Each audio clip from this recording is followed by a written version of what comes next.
प्रतिज्ञा भी ले लिए क्या कि कल सूर्योदय के बाद में जो युद्ध प्रारंभ होगा उसमें एक पांडव अवश्य मारा जाएगा। और जैसे ही आज प्रतिज्ञा लिया कि एक पांडव अवश्य मारा जाएगा, मन में विचार करने लगे।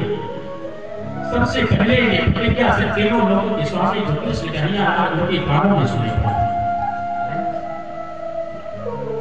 इस पितामह ने ये क्या प्रतिज्ञा ले लिया, एक पांडव मारा जाएगा, उनको नहीं पता है कि उनकी रक्षा कौन कर रहा है।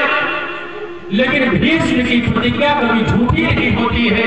मेरे कृष्ण कन्हैया ने विचार करने लगे, ठाकुर जी अब मेरी लीला कुछ करना पड़ेगा, नहीं तो सब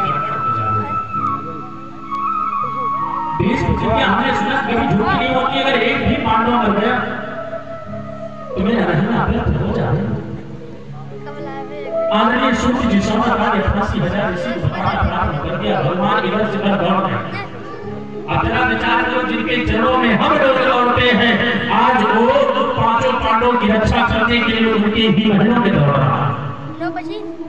क्या करके निकाले जिससे पांचों पांडव बच जाए। महाराज जरा विचार करें, क्या आज सबसे पहले युधिष्ठिर की कच्छ में गए जाने के बाद में क्या देखा, युधिष्ठिर बड़े प्रेम से सो रहे हैं, बड़े आनंदपूर्वक से सो रहे हैं। भीम की कच्छ में गए तो भीम को देखा बड़े प्रेम से सो रहे हैं। न तो महादेव की कच्छ में गए तो उनको भी देखा सो रहे थे। लेकिन एक ऐसा शख्स जिसके दरवाजे पर गए, जिसके कक्ष में गए तो उसको देखा तो जग रहा था, सिर्फ कृष्ण कृष्ण कर रहा था। कौन? अर्जुन के कक्ष में जैसे गए तो अर्जुन को क्या देखा, कृष्ण कृष्ण कृष्ण कृष्ण कृष्ण की गति कर रहा है। जैसे कृष्ण कृष्ण जपते हुए देखा, भगवान दौड़ते दौड़ते गए और जाने के बाद अर्जुन से एक बात कहना प्रारंभ कर दिया, तुमने कुछ सुना नहीं? अर्जुन ने एक बात कहते, मैंने सब कुछ सुना, मैंने तो सब कुछ सुना, लेकिन आपने सुना कि नहीं सुना? आप जरा विचार करें, जिसकी रक्षा तीनों लोगों के स्वामी करते हो, अगर उसका बाल वाता हो जाएगा तो आज के बाद में कोई तीन अक्सर नहीं कहेगा। अरे जरा विचार करें, तीनों लोगों का स्वामी रक्षा कर रहा हो तो पांचों पांडवों की कोई भी गति नहीं हो सकती है, कोई कुछ नहीं कर सकता। हमने सुना है कि भीष्म ने प्रतिज्ञा ले लिया। और प्रभु एक बात ये जान लो, मैंने एक बात मांगनी हुई कह दिया था, लो सौंप दिया इस जीवन का, सब भार तुम्हारे हाथों में है, हाथ तुम्हारे हाथों में है, जीत तुम्हारे हाथों में।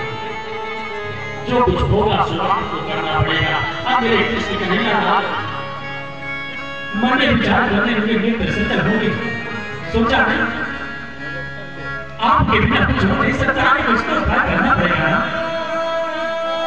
और जैसे ही आज के सदर में रोना प्रारंभ किए, जरा विचार करें, प्रभु जब होते हैं ना तो कोई ना कोई विपत्ति जरूर आती है। लिखा है कि अगर प्रभु मुस्कुराते हैं तो मुस्कुराने मात्र से पूरी दुनिया बन जाती है।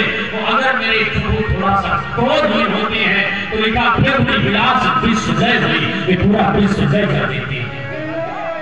मुस्कुराने मात्र से दुनिया बनती है। मैंने मॉडल देख लो, दुनिया में भगवान मुस्कुरा मुस्कुरा के बना रहे हैं, अरे ले जा सब दे दे। अगर एक बार थोड़ा सा क्रोध में लगी ना हो सकता है पूरा विश्व जय हो जाए। मेरे ठाकुर जी ने जैसे आज अर्जुन की तरफ देखा, देखने के बाद में मित्र सजल हो गए, दौड़ते दौड़ते किसके पास है, द्रौपदी मैया के कक्ष में आए। और जैसे द्रौपदी मैया के कक्ष में आने के बाद द्रौपदी जी कौन है, बहन है भगवान की। और जैसे भाई बहन के पास गया, जाने के बाद में चंद्रों ने बोल करके एक बात कह दिया, अरे बहन क्या तुमने नहीं सुना है कि पांचों पांडवों में से एक पांडव को मारा जाएगा, भीष्म ने प्रतिज्ञा ले लिया है। द्रौपदी मैया ने एक बात कह दिया है, तुमने कृष्ण अगर एक नहीं मारा गया ना तो आज के बाद में तुम मुझे बहन मत कहना, क्योंकि जिसकी रक्षा तीनों लोगों के स्वामी कर रहे हो, अगर उसका कुछ हो जाए तो भाई के समान। जैसे इतना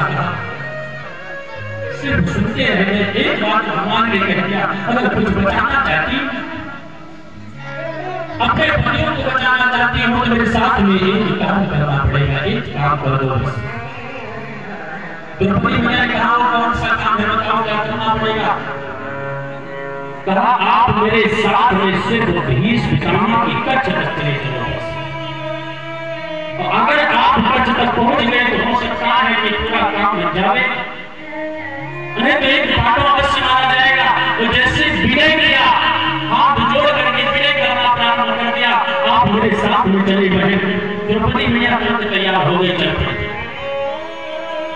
जरा विचार करें, जैसे ही तैयार होकर के चलने के बाद भगवान भी चले, वो भी दासी बनकर के चले, दासी का रूप बना। मेरे प्रभु अपने भक्तों के लिए कुछ भी बन जाते हैं, अपने भक्तों के लिए भगवान दासी भी बन जाते हैं, चोर भी बन जाते हैं, नौकर चोर भी बन जाते हैं, छलिया भी बन जाते हैं, कुछ भी बन जाते हैं भक्तों को बचाने के लिए। आज दासी का रूप बनाया और बनाने के बाद जैसे ही आगे बढ़ने के बाद में द्रौपदी मैया चली तो पैर में चप्पल डाल के चली, चप्पल की आवाज भगवान ने कहा कहां है चप्पल क्यों डालो, जैसे सारे भगवान ने अपने हाथों में ले लिया, जरा विचार करें, एक हाथ में चप्पल नहीं, दूसरे